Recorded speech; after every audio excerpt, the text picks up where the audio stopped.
Dr. Barry Jones AO, a good friend of Deakin, Professor George Pappas, Chancellor of Victoria University, and Mrs. Jill Pappas, members of Deakin University's Melbourne Leaders Group, distinguished and honourable guests, senior staff and students of Deakin University, industry colleagues, ladies and gentlemen.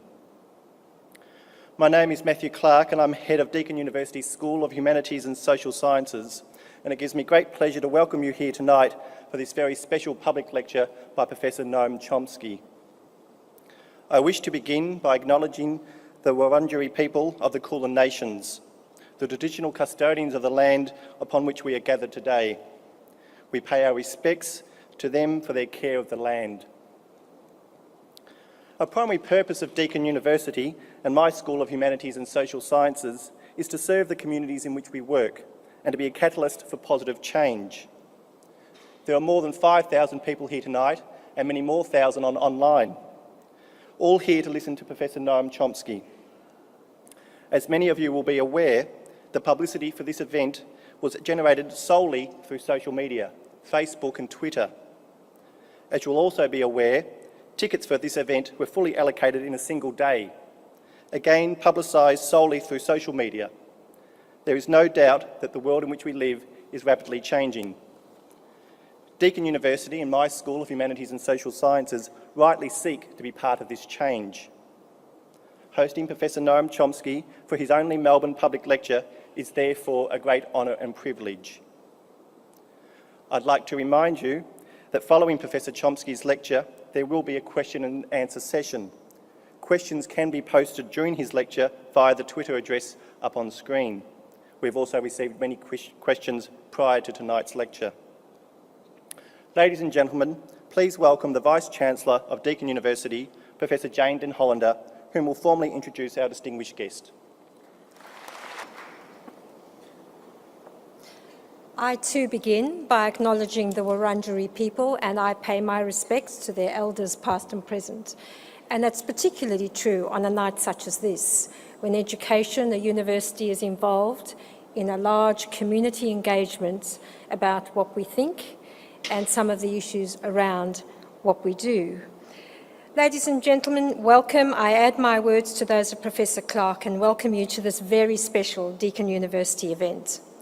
One of the roles of a university is to advance public knowledge in the communities we serve. It is part of our commitment to the creation, the advancement, the transmission, and the application of knowledge and skills. Those of you who have joined us for this special free public lecture this evening will find that we are living up to that commitment. It is therefore my very great pleasure to introduce Professor Noam Chomsky, who will present a lecture this evening entitled Changing Contours of Global Order. Professor Chomsky was born in 1928 in Philadelphia in the United States of America. He is reported to have written his first article at the age of 10 about the rise of fascism in Europe. He received his PhD in linguistics in 1955 from the University of Pennsylvania.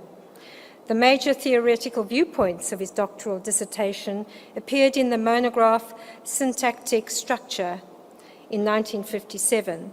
This formed part of a more extensive work, The Logical Structure of Linguistic Theory, circulated in Mimeograph in 1955 and published in 1975. Professor Chomsky joined the staff of the Massachusetts Institute of Technology in 1955 and in 1961 was appointed a full professor. In 1976, he was appointed Institute Professor in the Department of Linguistics and Philosophy. In 1998, Professor Chomsky received the Toyota Prize for Basic Science, given, and I quote, to honour those who have contributed significantly to the scientific, cultural, and spiritual development of mankind. The prize noted that, and I quote again, Dr. Chomsky's theoretical system remains an outstanding monument to 20th century science and thought. He can certainly be said to be one of the great academicians and scientists of this century, unquote. He has lectured at many universities across the world and is the recipient of many honorary degrees and awards. He has written and lectured widely on linguistics, philosophy, intellectual history, contemporary issues, international affairs, and the US foreign policy. Among his recent books are New Horizons in the Study of Language and Mind, On Nature and Language, Hopes and Prospects, and Gaza in Crisis. His most recent publication was 9/11, Was There an Alternative? It was published in 2011, as you all know, to coincide with the 10th anniversary of the September 11 attacks. On the 1st of June 2011, Noam Chomsky was named a 2011 winner of the Sydney Peace Prize. The New York Times has acknowledged him as arguably the most important intellectual alive. Professor Chomsky's only previous visit to Melbourne was in January 1995, where he presented a lecture entitled Democracy and Markets in the New World Order, also for Deakin University and also for the Faculty of Arts, in a very overcrowded World Trade Center, which was the largest building that could accommodate him in Melbourne at that time. Tonight's lecture continues his association with Deakin University, and the title of tonight's lecture effectively updates and extends the observations he made 16 years ago.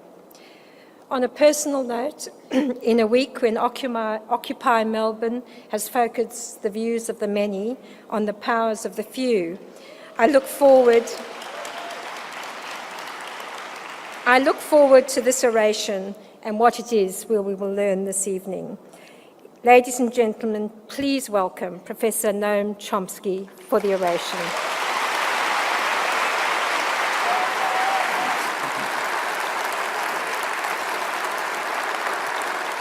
Thank you. There are quite definitely changes in world order. They're undoubtedly of considerable significance. I think there are some questions about how they're interpreted. I'll talk about those. One prominent concern these days is what is called American decline. In the current issue of the leading political science journal in the United States, the Journal of the American Academy of Political Science, you can read, it's a common theme that the United States, which only a few years ago was held to stride the world as a colossus with unparalleled power and unmatched appeal, is in decline, ominously facing the prospects of its final decay. There's a common corollary to that, which holds that there has been a long-term shift of power from east to west, first to northwest Europe, then across the Atlantic to the United States, and now moving across the Pacific to the rising powers, China and India. If that were true, it would mean we're going back to something like the 18th century, when they were, in fact, the commercial and industrial centers of the world before the imperial period. Well, American decline is very real. The corollary, however, I think is quite dubious. There certainly has been impressive economic growth in China and India, but they remain very poor countries with severe internal problems not known in the developed countries of the West, by no means faced in the rich countries. China, for all of its enormous growth, still remains largely an assembly plant for parts and components, high technology provided by the peripheral industrial powers, Japan, South Korea, Taiwan, also the West, the Western countries. It presumably will ultimately move up the technology ladder, but that's a long, hard path, and the internal problems are significant, enormous, in fact, even more so in India. American decline is entirely real, but in the foreseeable future, I don't see any indication that there's any competitor for a hegemonic global power. The world is getting a lot more diverse, but that's a different matter. There are further qualifications in order. One is that American decline is not new, contrary to the common theme. In fact, it's been going on since the end of the Second World War. 1945 was the peak of American power. At that point, American global power was just colossal. The United States literally had 50% of the world's wealth. It had a position of its other industrial powers had been severely damaged or destroyed during the Second World War, which was economically of enormous benefit to the United States. It ended the Depression. U.S. industrial production almost quadrupled during the Second World War, while its competitors were severely harmed. And long before the war, the U.S. already had been far and away the richest country in the world. Also, the United States had enormous, unparalleled security. It controlled the entire Western Hemisphere, both oceans, the opposite sides of both oceans. There had never been a system of power even closely approaching that in world history. However, the decline began right away. In 1949, there was a very serious blow to U.S. global power. It has a name. It's called the loss of China. China became independent. That phrase, loss of China, is an interesting one. Also interesting that it's never questioned. But if you think about it, there's something very instructive about it. I can't lose your computer. I can only lose something that I possess. And the phrase loss of China presupposes that we possess China. That's supposed to be taken for granted and is taken for granted. It's a reflection of the deeply rooted imperial conception that the rich Western powers, the United States in the lead, own the world. And therefore, if anything moves on an independent path, they've lost it. And the concept loss of China, the events that it describes, have been a major issue in world affairs ever since. Well, the loss of China, so-called, was a very serious blow to plans that were laid during the Second World War. U.S. planners, President Roosevelt's planners, were well aware that during the war that the United States was going to emerge as a power of overwhelming dominance. And they laid careful, sophisticated plans for how the post-war world should be organized. In the early stages of the war, they assumed that Germany would emerge from the war as a major force in Eurasia. So there would be essentially two global systems, a German-run world in Europe and parts of Asia, and an American-run world. The American-run world was called the Grand Area, and its contours were sketched closely. The Grand Area was to include the entire Western Hemisphere, the entire Far East. That's why the loss of China was so serious. The former British Empire, including crucially Western Asia, the Middle East, with its enormous energy resources. That's the Grand Area at a minimum. As the Russian armies began to grind the Germans down after Stalingrad, it was recognized that Germany would not survive the war, and the contours of the Grand Area were expanded to include the most significant parts of Europe, commercial and industrial centers of Europe, Western Europe, and Southern Europe, which was of great significance because of sea lanes for energy transfer from the Middle East, and in fact as much of Eurasia as possible. So that's the grand area. Britain, meanwhile, would become what the British Foreign Office ruefully conceded was a junior partner to U.S. power before the war.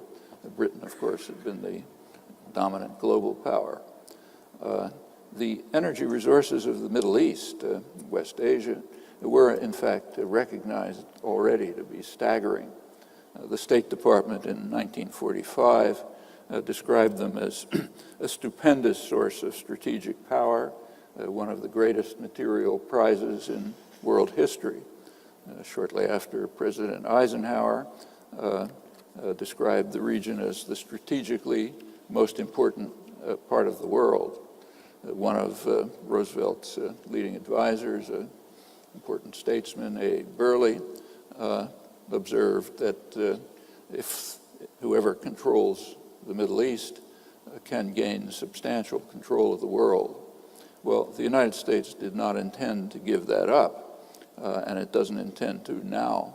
That's highly relevant to current affairs, today's headlines and tomorrow's events. Summarizing the very distinguished British diplomatic historian Geoffrey Warner, one of the leading specialists on this topic, points out that the documentary record shows clearly that President Roosevelt was aiming at U.S. hegemony in the post-war world. That's quite correct, and it was a very plausible assumption given the objective circumstances. Well, within these vast domains, the grand area, there were specific plans, and they were carefully implemented. The plans implemented in the early post-war years follow very closely the planning documents of the 1939 to 1945 period called War Peace Studies Groups. High officials in the State Department and extra-governmental specialists from the Council on Foreign Relations. Incidentally, this documentary material has been open for right away. In fact, it was never classified. It's kind of strange that it hasn't been used much by diplomatic historians. It's very revealing about Second World War plans and the way they were later implemented. Within the grand area, the United States was to, I'm quoting now, the United States was to maintain unquestioned power with military and economic supremacy while ensuring the limitation of any exercise of sovereignty by states that might interfere with U.S. global designs.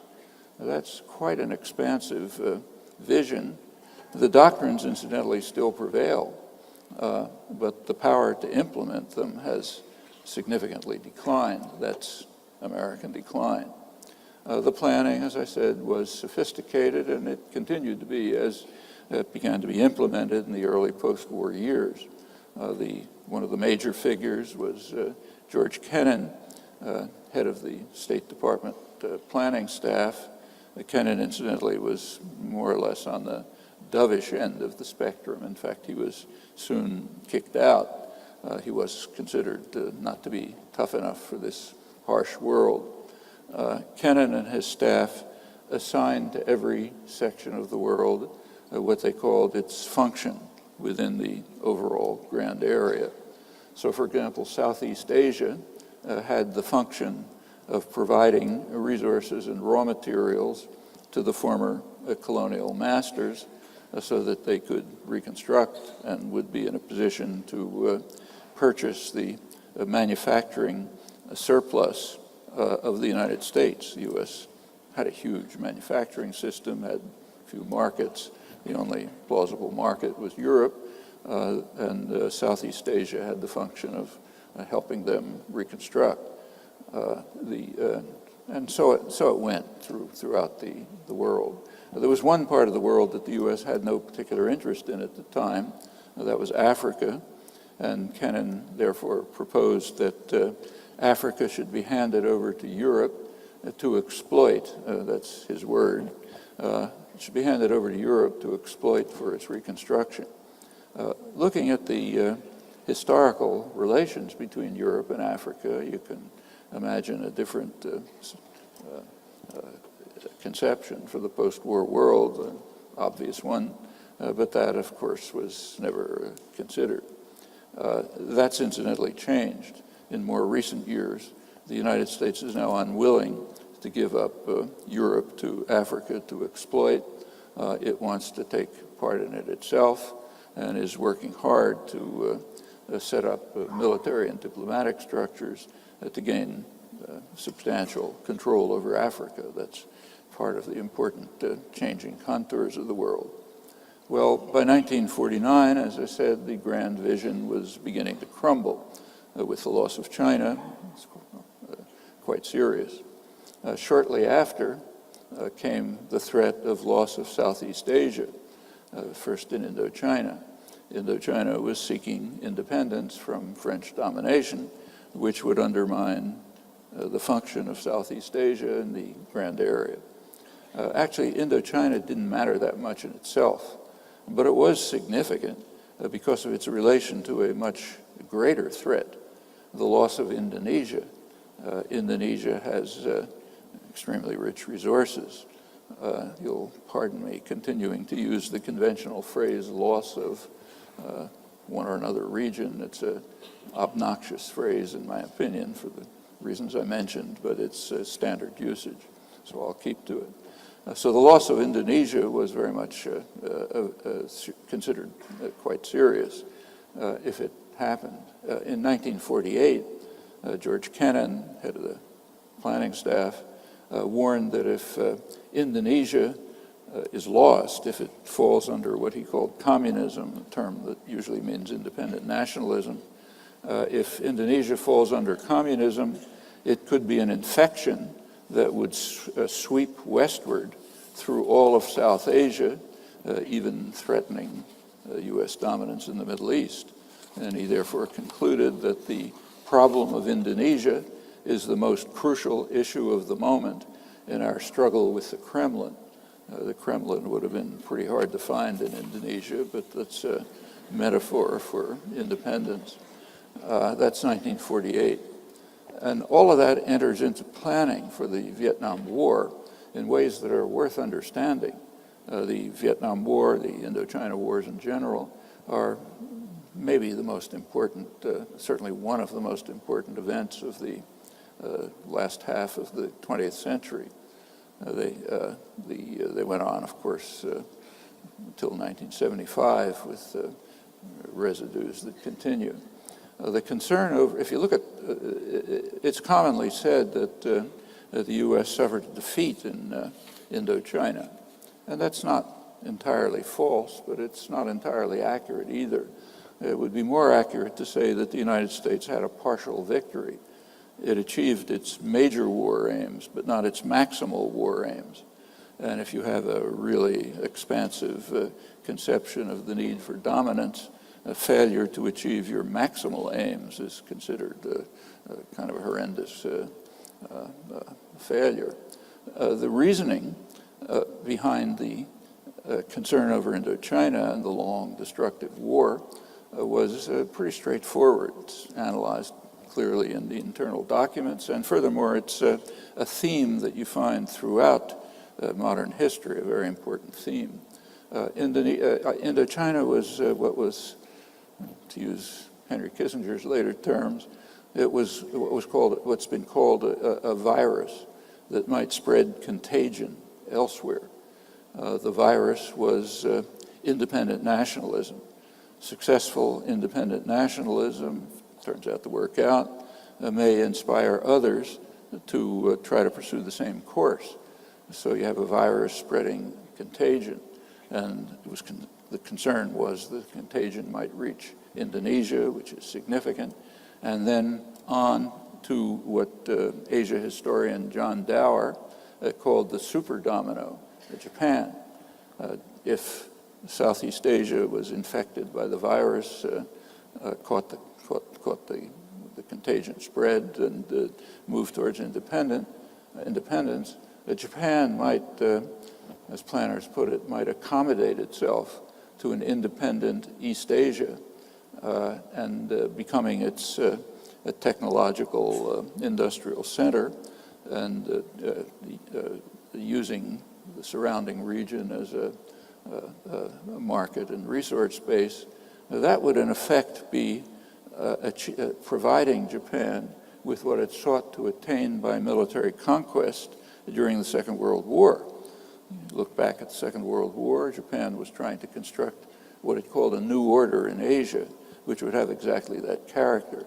And the United States was not prepared to lose the Pacific phase of World War II in the immediate post-war years. And therefore, thinking through this reasoning, the loss of Indochina, namely its move towards independent development, might be quite serious. Well, how do you deal with a virus that's going to spread contagion? What you do is try to destroy the virus and try to protect the potential targets of the infection from the contagion. And that's exactly what was done in that region, and in fact elsewhere too, commonly. Again, major theme of post-war history. So the virus was destroyed. Vietnam was devastated. In fact, all of Indochina was destroyed. It would never be a model of independent development that others would follow. And the region was inoculated by installing murderous and brutal dictators who could be counted on to block any move towards independence. That happened in country after country throughout the region, all either instigated or supported by the United States and Britain, sometimes France when they could.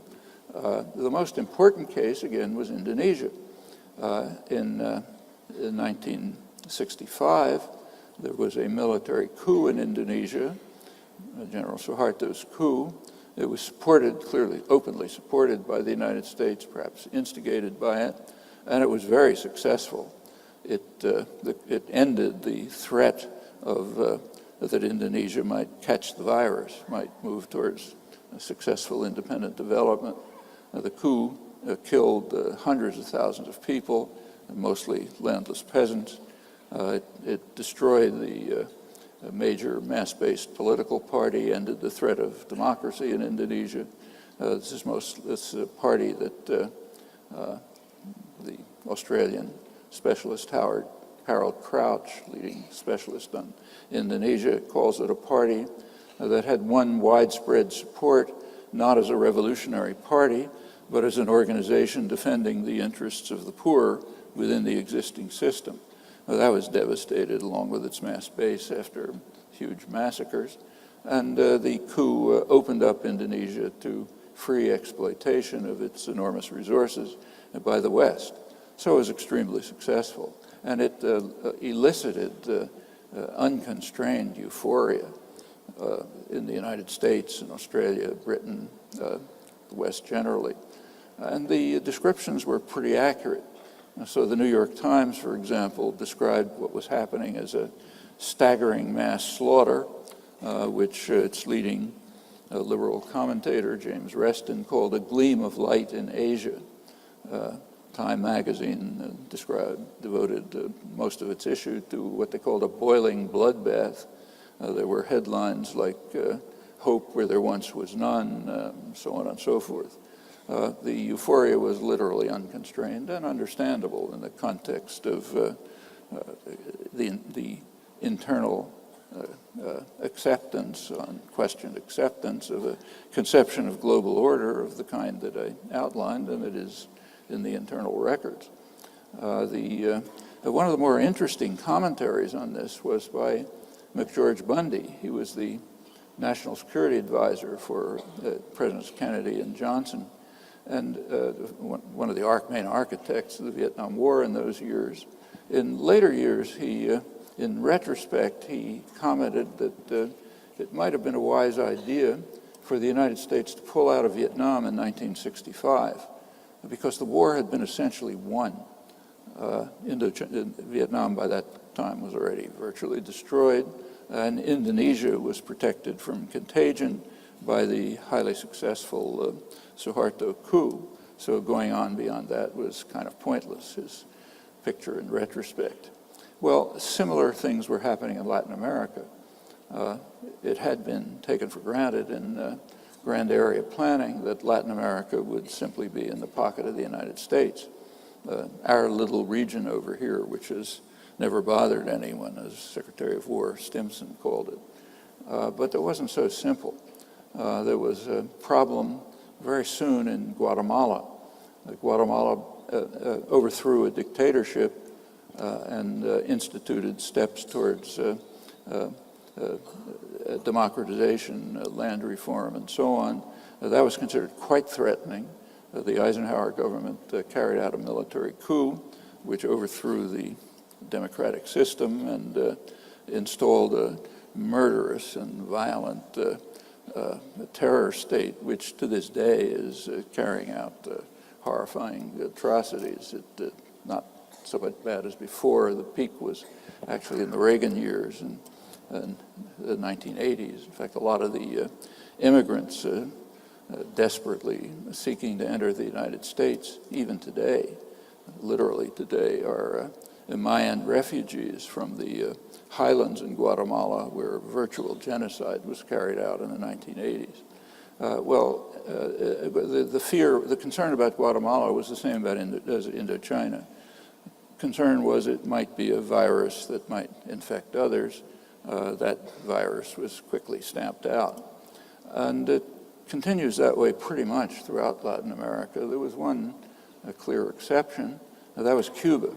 In 1959, Cuba liberated itself for the first time, the Castro victory, and the United States reacted very harshly, quite quickly. Within a few months, bombing of Cuba began from Florida bases. A formal decision was taken secretly to overthrow the government. When John F. Kennedy came in 1961, that escalated. The attacks on Cuba led to there were reasons for it, and in fact, here again, the internal records are quite revealing. Kennedy had a special interest in Latin America, and he established a Latin American mission to analyze how the United States should deal with Latin America. It was headed by Arthur Schlesinger, a famous liberal historian, Kennedy advisor, one of his main advisors on Latin America in particular. This is before Kennedy came into office. It's a report intended for the incoming president. And Schlesinger summarized the report. He pointed out to President Kennedy that the problem is, I'm now quoting it, the problem in Cuba is the Castro idea of taking matters into your own hands, an idea which might influence others in the region who face similar problems and might try to do the same thing. So it's a virus that might spread contagion. And usual cure was tried. First, try to kill the virus. Well, I'll come back in a moment to how that was done, although you know the basic story. Kill the virus and inoculate the region. Right away, the U.S. began to support military coups throughout the region. The first and most important was in Brazil, the most important country of the region. There was a military coup planned under the Kennedy administration, carried out a few weeks after Kennedy's assassination. And it installed the first of a series of what were called national security states, basically kind of neo-Nazi terror and torture states, which were very brutal and violent.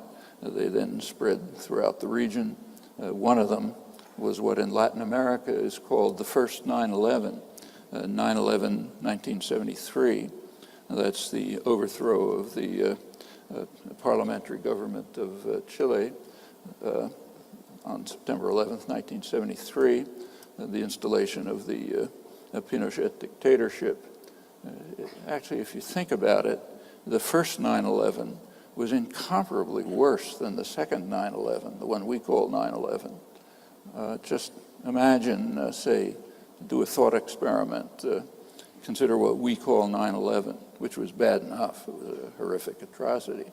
But suppose it could have been worse. Suppose, for example, that the plane that was downed in Pennsylvania by the passengers, suppose it had gone on and hit its target, which was probably the White House. Suppose it had hit the White House, killed the president. Didn't have to be there, but suppose he was. It killed the president, set off plans which were in process for a military dictatorship, established a military dictatorship in the United States, which immediately killed thousands of people, tortured tens of thousands, established a major terror center in the United States, which initiated and supported comparable military coups elsewhere in the hemisphere and beyond, carried out assassinations far and wide, brought in a group of economists who quickly drove the United States into the worst depression in its history. Suppose all of that had happened. Well, that would have been a lot worse than 9/11. But since we did it to them, it's out of history. And nobody talks about the first 9/11 except in Latin America. But if you think it through, I think you see that this was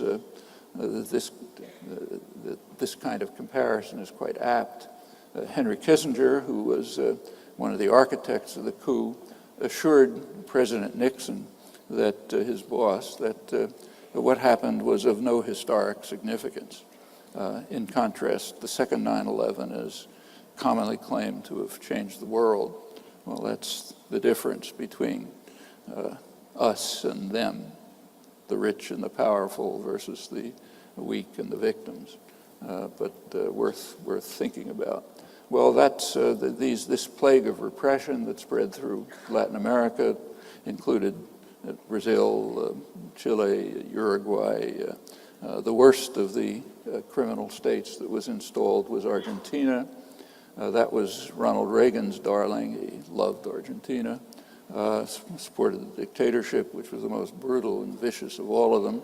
Then the plague spread to Central America in the 1980s with hundreds of thousands of people killed, any threat of independent development crushed. So the region was inoculated, but the U.S. couldn't quite exterminate the virus, though it was contained.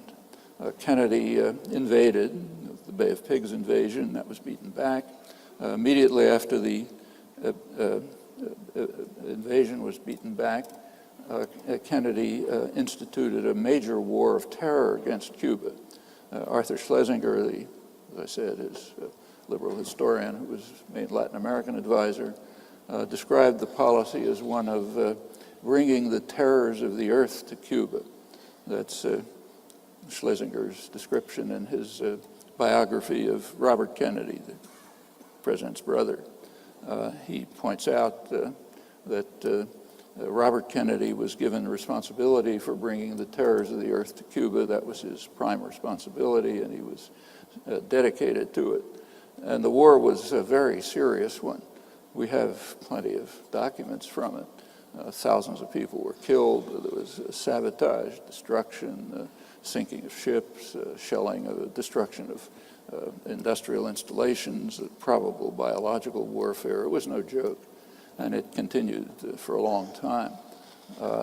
Also, the United States instituted an embargo to try to strangle the country. It still continues. The CIA explained itself what the problem was. It said the problem in Cuba is Cuba's successful defiance of U.S. policies going back to the Monroe Doctrine. That was 1823. The Monroe Doctrine proclaimed the U.S. right to essentially dominate the hemisphere. Couldn't do it at that time. It wasn't strong enough. There was a deterrent, Britain, which was much stronger.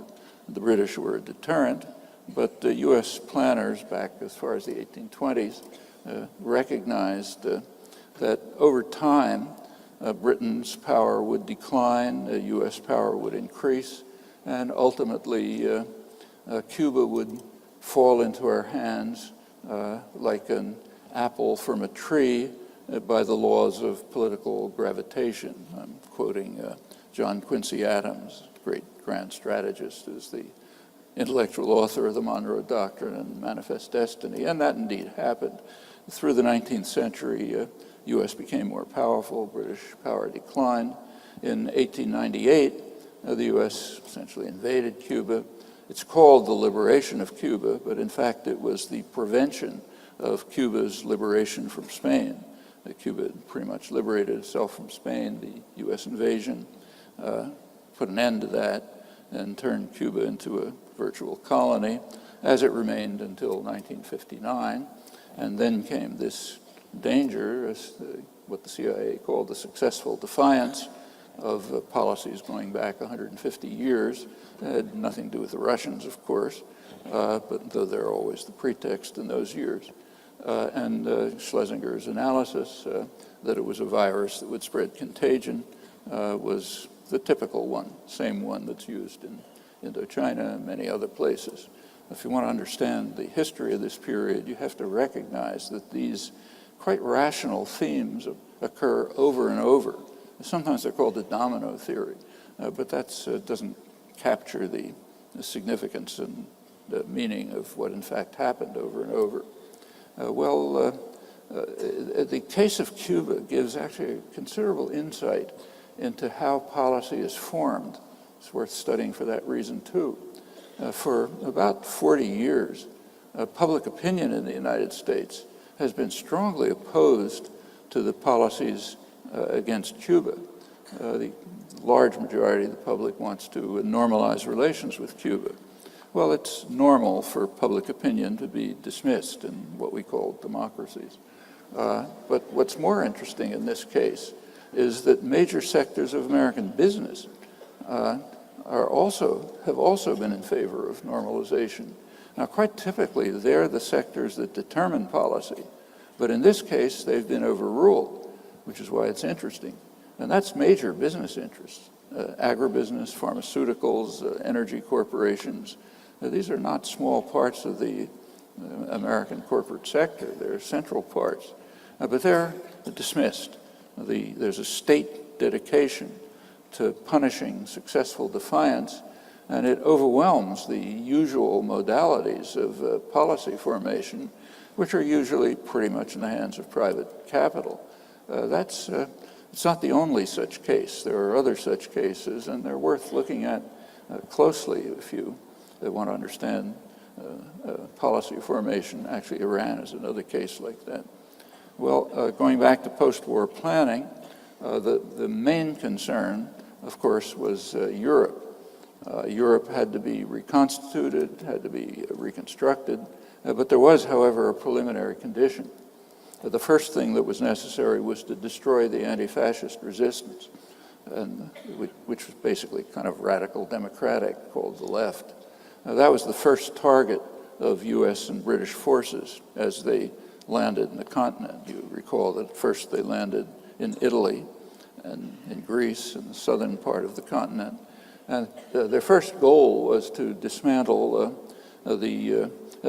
Greece and Italy in particular had extremely powerful partisan movements, resistance movements. In each country, they were holding down 6 German divisions. In Italy, most of Italy had been liberated by the resistance before the British and the Americans got there. And they had to be, the society that they developed had to be thrown out. The U.S. and Britain destroyed it, brought back fascist collaborators, and essentially reconstructed the old order, destroying the resistance and instituting the kind of system that they preferred. In Greece, it was very bloody. There was a civil war in which maybe 150,000 people or so were killed, went on for years, and restored the pre-war quasi-fascist government. There was an actual literal fascist coup later that the U.S. supported. Greece and Italy were of particular significance, as I mentioned before, because in global planning, they were part of the, they were protecting the sea lanes from which energy was provided from the huge material prize in West Asia, the Middle East, through Europe and beyond. In fact, Greece was actually in the Near East section of the State Department until 1974, the overthrow of the dictatorship. It was considered part of the Middle East, not part of Europe. It's worth thinking about today when you notice what's going on. Well, this, in Italy, Italy was the main target of U.S. subversion, at least until the 1970s, when the internal record runs dry. Massive subversion attempts to prevent Italian democracy from functioning, to prevent the rise of the left. Germany was, of course, particularly important. It was necessary in Germany to dismantle union constitutions, to terminate social experiments, and in general, I'm quoting, to wall off Western Germany from the Eastern Zone to prevent infection of radical democratic ideas, social change. That phrase, incidentally, is George Kennan's again, an interesting phrase, got to wall off Western Germany from the contagion in the East. Well, it was always recognized that Europe might follow an independent path, perhaps a kind of a Gaullist path, something like de Gaulle's conception of Europe from the Atlantic to the Urals, an independent force in world affairs, third force it was called. And that had to be stopped, and there were various measures taken to prevent it. One is called NATO. It's actually quite interesting to see what happened to NATO when the pretext for it, the Russian hordes, disappeared. I'll get back to that in a moment. But that's part of its function, and continues to be, was to ensure that Europe would not pull out of the grand area as an independent force. Remains a major issue. Well, meanwhile, throughout this whole period, decolonization was following its agonizing course. And throughout this period, the decline continued. By 1970, the United States had about 25% of global wealth, still has approximately that. That's very substantial, but it's not 50%. That's a sharp decline. The world by 1970 was becoming economically tripolar, as it's called.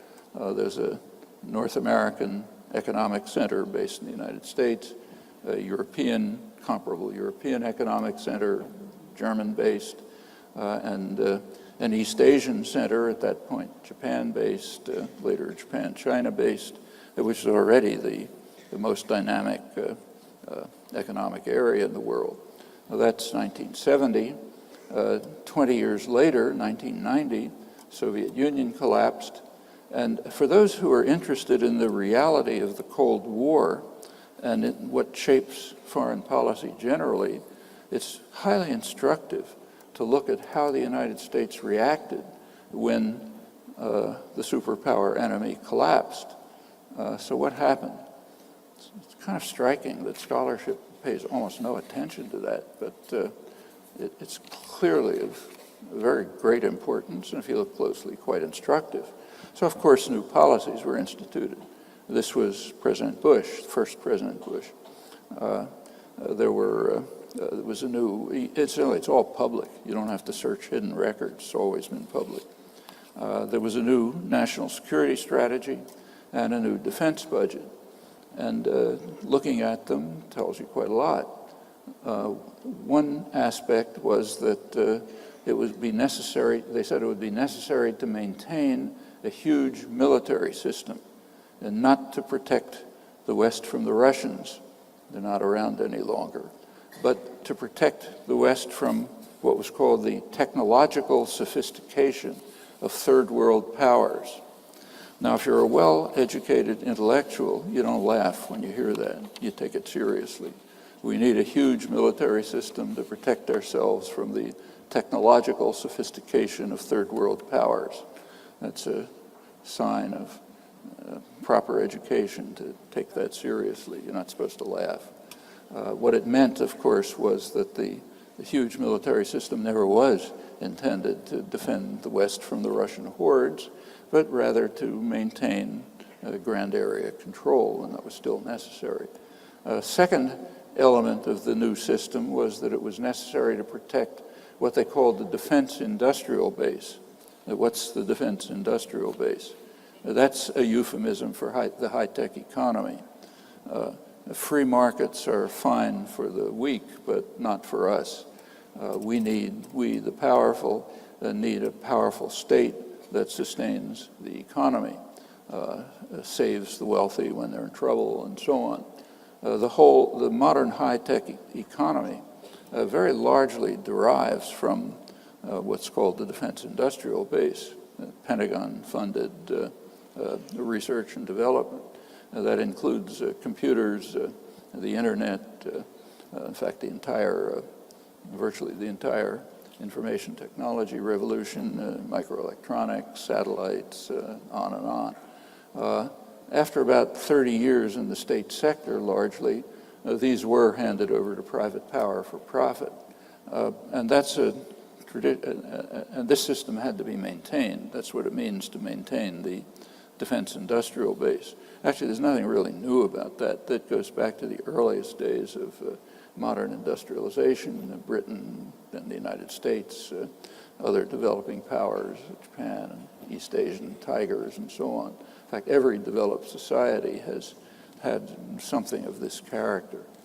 The third element of post-Soviet, the planning and the immediate period of the collapse of the Soviet Union, the third element had to do with military intervention. The new defense strategy and military budget insisted that military intervention forces aimed at the Middle East must be maintained. And then came an interesting phrase. These intervention forces must be maintained, directed toward the Middle East, where the serious problems we faced could not have been laid at the Kremlin's door, contrary to 50 years of deception. So it wasn't because of the Russians and the Russian threat that we were directing military intervention forces towards the Middle East. That was, sorry folks, we've been lying to you for 50 years, but now we have to tell you the truth. The Russians aren't there, we can't blame them. And the problem is indeed what it always was and is in other parts of the world too, the part that's what's called radical nationalism, independent nationalism, which might tear apart the system of imperial control. Well, quietly conceded at that point, but that didn't matter much because none of this is ever reported. In fact, you can barely find it even in academic scholarship, but it's there. It's very, very open and perfectly public documents. You can find it if you like. Well, in the Middle East, as elsewhere, there had been viruses which threatened contagion. They had to be dealt with in the usual way. One was Iran in 1953, where Britain and the United States intervened to overthrow the parliamentary democracy, install the tyranny of the Shah. There was another military coup in Iraq in 1963, initiated by the CIA. The most important case was 1967, the Israeli destruction of Nasser. He was the virus, the leader of secular nationalism. The 67 war is conventionally described, and not inaccurately, as a war between Israel and mainly Egypt, which is true, but there was another war going on, highly relevant. Now, that was a war between Saudi Arabia and Egypt. Now, Saudi Arabia and Egypt were at war in the mid-1960s. This was a conflict between radical Islamic fundamentalism centered in Saudi Arabia and secular nationalism centered in Nasser's Egypt. The United States and Britain have fairly consistently over the years supported radical Islamic fundamentalism as a barrier to the much greater danger of secular nationalism. And 67 is an important case in point. In 1967, Israel performed an enormous service to the United States and Saudi Arabia, its major ally in the region, because that's where most of the oil is.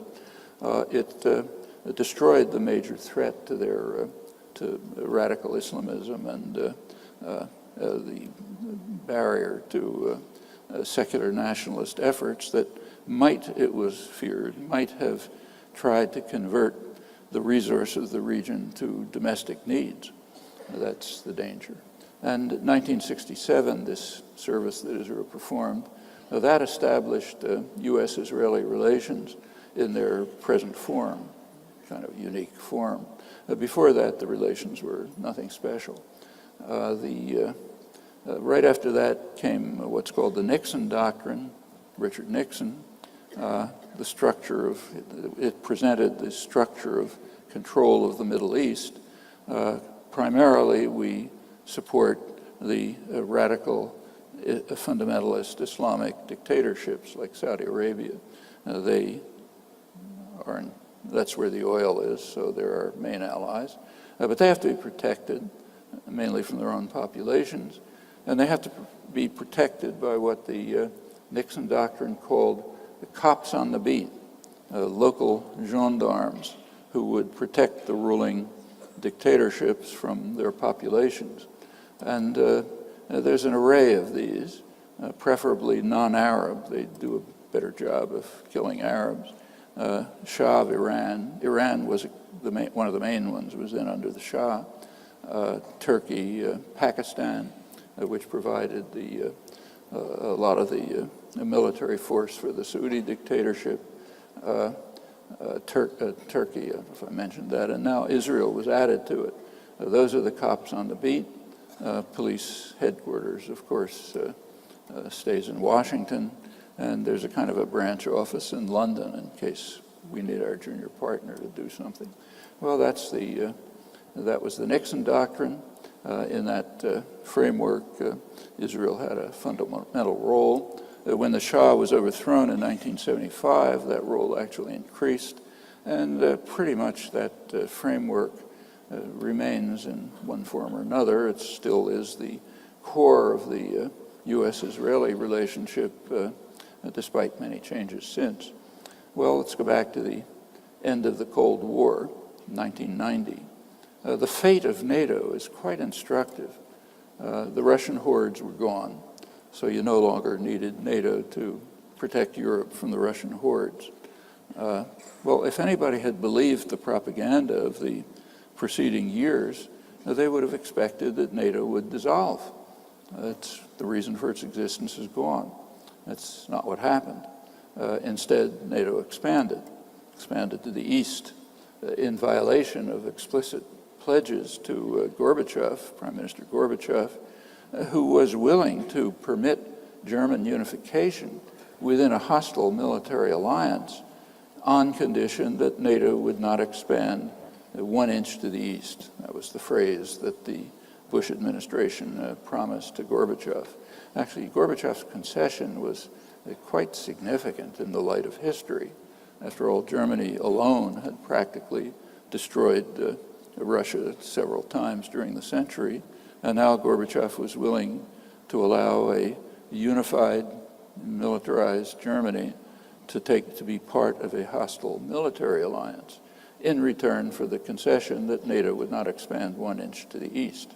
Well, NATO immediately instantly expanded to East Germany in violation of the promise and then beyond. Gorbachev was pretty annoyed, as you can imagine, but when he complained, Washington explained to him that he was naive enough to accept verbal promises from the United States. That's his problem. And NATO now continues to expand. By now, its official mission, apart from serving as a U.S.-run global intervention force, its official mission is to protect what's called the infrastructure of the global energy system, That means sea lanes, pipelines, most of the world.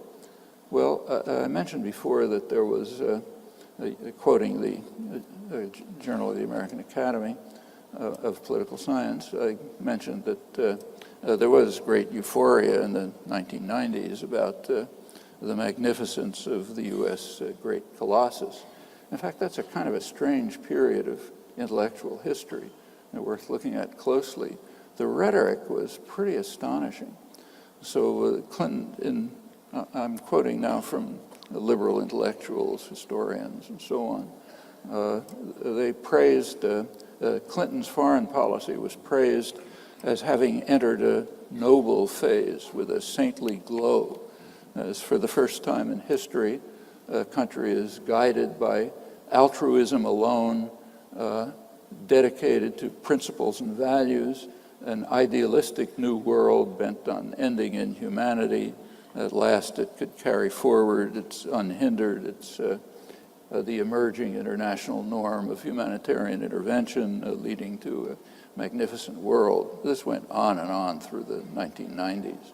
Well, of course, not everybody was so enraptured. The Global South, for example, the traditional victims, they saw it quite differently. They bitterly condemned the so-called right of humanitarian intervention, which they saw as just the old right of imperialist domination. It continues up till today. After Bush Jr. took over, hostility to the United States and the Global South, and particularly the Middle East, grew enormously.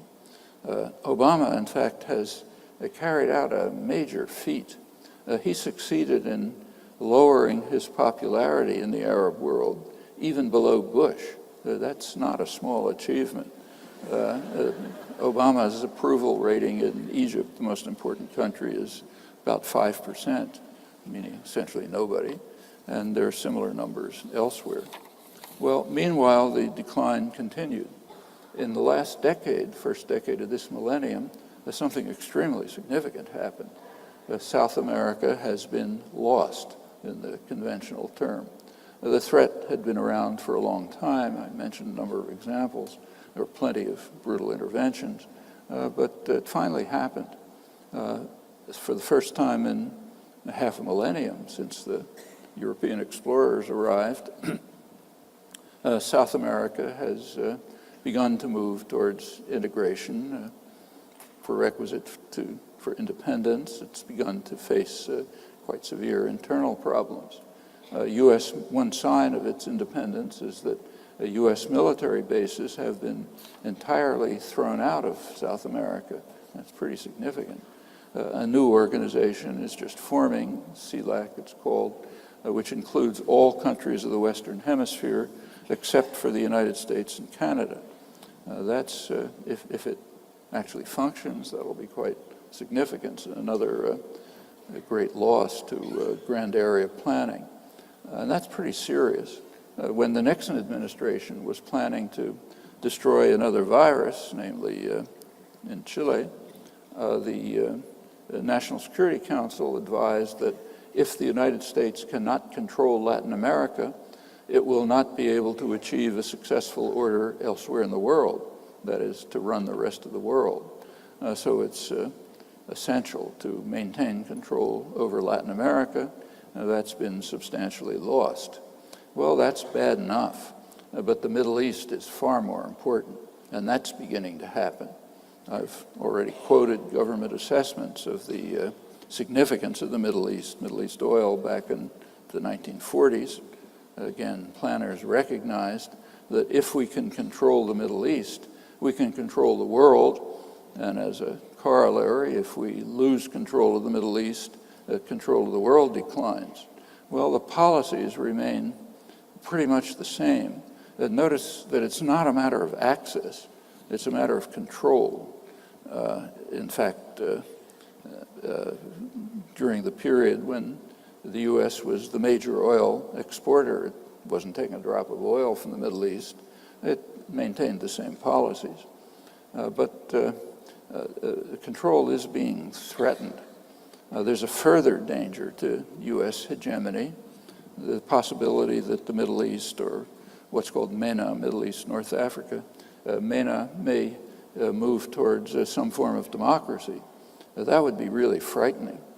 There's lots of rhetoric about the yearning for democracy and so on, but there are very good reasons why the United States and its allies will do whatever they can to prevent functioning democracy, authentic democracy in the Middle East. A very simple reason. Just take a look at polls. In a functioning democracy, public opinion influences policy. So what's public opinion? Well, a lot's known about it. The Arab world is carefully polled by leading U.S. polling agencies, polls released by prestigious institutions. It's easy to find them. They're not reported, but their planners certainly know about them. And what they say is very significant. So take, say, again, Egypt, the most important country. Back about a year ago, right before the Arab Spring broke out, polls in Egypt showed that about 90% of Egyptians regarded the U.S. and Israel as the main threats to Egypt. About 10% regarded Iran as a threat. In fact, opposition to U.S. policy was so strong that about 80% of Egyptians thought that the region would be more secure if Iran had nuclear weapons. On separate questions, they do not want Iran to have nuclear weapons, not surprisingly, but they think the region would be more secure if Iran had them to balance the real threat, U.S. and Israel. Figures throughout the region vary a little bit, but they're more or less similar. Well, the last thing that the U.S. and Britain and France, the three traditional imperial powers, the last thing they want is for public opinion to have an influence on policy. That's pretty obvious, and that's what democracy means, so it follows. You can anticipate they'll do whatever they can to stifle democracy, while, of course, talking about yearning for democracy and so on. Even after, there have been some victories in Egypt, partial victories, but the traditional military regime is still intact, and there's plenty of ongoing conflict about that. One shouldn't underestimate the victories, incidentally. The press in Egypt is quite free. It wasn't before.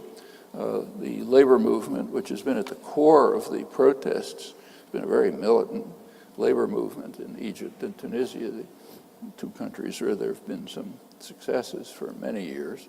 And they're now much more free than they were before. That's significant. But the basic regime is still in place. And even with the partial democratization, partial move of the public towards some influence, Egypt has taken moves which are very threatening to U.S. power and Israel. For one thing, Egypt, for the first time in 30 years, has permitted Iranian ships, including military vessels, to transit the Suez Canal into the Mediterranean, which is supposed to be an American lake. They're moving towards diplomatic relations with Iran. Egypt has led a unification effort to unify the two Palestinian factions, Hamas and Fatah. That's quite threatening to the U.S. and Israel, and if you notice, they reacted in a very hostile way. The reason is that for 20 years, since the early 1990s, U.S.-Israeli policy has been devoted to separating Gaza from the West Bank. That happens to be an explicit violation of the Oslo Accords, which describe the West Bank and Gaza as a territorial unity, but that's been U.S.-Israeli policy consistently since the Oslo Accords were established. And the reasoning is fairly straightforward. If there's any kind of independence for some fragments of the West Bank, if they're separated from Gaza, they'll be totally imprisoned, have no outlet to the outside world. They'll be imprisoned between Israel and the Jordanian dictatorship, including whatever parts of the West Bank Israel takes over. Well, there's a more serious problem still on the agenda, and that's the 1979 Israel-Egypt peace treaty. Public opinion in Egypt, it doesn't want to get rid of the treaty. They don't want a war, but they don't like the way in which the dictatorship has interpreted the treaty. Right away, since 1979, the treaty was interpreted by the Egyptian dictatorship and, of course, by the U.S. and Israel as eliminating the Egyptian deterrent and therefore giving Israel license to do anything it wanted, to attack its northern neighbor, Lebanon, as it did almost immediately, to escalate its operations in the West Bank. Well, the Egyptian public doesn't like that, didn't like it, still doesn't. If they have any influence, that is, if democracy actually progresses, then they might threaten that interpretation of the treaty. And it's kind of interesting to see the way that's described in the West, say the New York Times. They say that would threaten the cornerstone of stability in the Middle East. Stability here is used in its technical meaning. Do what we say, that's stability. In the literal meaning, the treaty is the cornerstone of instability in the Middle East, like invading Lebanon and taking over the West Bank, but not from the Western point of view. Well, there's a lot more to say about all of this, but I want to make a final comment about another crucial fact. While American decline is quite real and has been going on since 1945, in large measure it's self-inflicted, and that's important to understand. There was a major change in world order in the 1970s. Just take the United States. Throughout its history, with some ups and downs, and not in very attractive ways, the United States had been a growing, advancing power. Started as a poor agricultural country. By the end of the 19th century, already the most powerful country in the world, and on through the Second World War, and then in the several decades beyond 50s and 60s, period of maximal growth. Throughout this entire period, the U.S. was a growing, advancing industrial power. And there's a psychological aspect to that. There was always, even in the darkest days, there was a sense of hopefulness that we'll go on, our children will be better off than we will, and so on and so forth. Well, that goes on up to the 1970s. At that point, there was a turn. From that point on, the United States has been a deindustrializing power, and the sense of hopefulness has declined very severely, of course, for objective reasons. The two major things happened in the 70s. In the United States, other industrial countries too, but let's talk about that. One change was a shift of the economy from production of useful things to finance, games with money, speculation, manipulation of financial shenanigans and so on. That grew enormously since the 1970s. Production, meanwhile, continued, but overseas. Production was exported, offshored. There's a kind of a common core to those two moves. They both had to do with the fact that the rate of profit in manufacturing was declining. So you could make more profit by financial shenanigans and offshore production. But it took place. The financial sector of the economy doesn't help the economy, probably harms it. But it's become huge. By 2007, right before the last crash, it was about 40% of corporate profits. That's not small. These things have effects. One effect is a high concentration of income in the hands primarily of financial sectors. The top 1/10 of 1% of the spectrum, income spectrum, so sector so small that the census can't even pick it up. That's the core reason for the tremendous inequality that's developed. And concentration of capital, of course, leads to concentration of political power, which in turn leads to legislation that keeps the vicious cycle moving. Meanwhile, for the mass of the population, large majority, in wealth, income have pretty much stagnated, sometimes declined. What the West has been doing